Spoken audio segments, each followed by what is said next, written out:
the manufacturing is, that's, I think, the middle of the process, right? And then that's where everything, let's go. Exactly. You know? Exactly.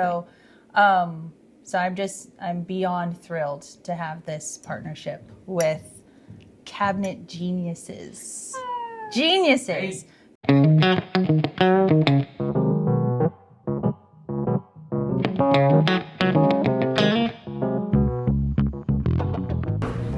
Can we work with your contractor or architect? Of course.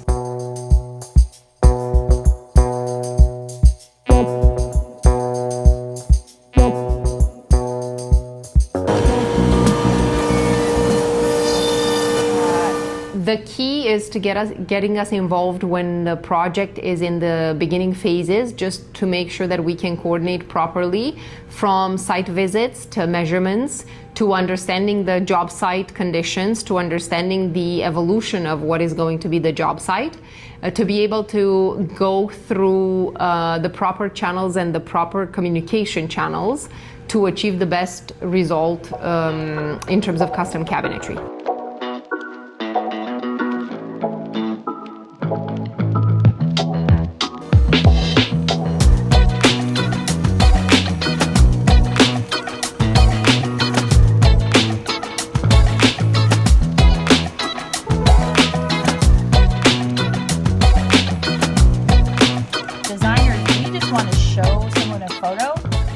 Do this, right? So, and SOLLe Solutions and then we says can take yes. that and like just basically implement anything technical, construction parameters, material limitations, like produce samples, like make sure that we understand the vision to be able to produce it. Right. Or if there are minor alterations, modifications as required by, because like you said, it starts with an idea, but by going through this process, you shift from one material to the other, from one door profile to a new one maybe that you want to create. So at that point, we have to make sure that everything that you envision is achievable.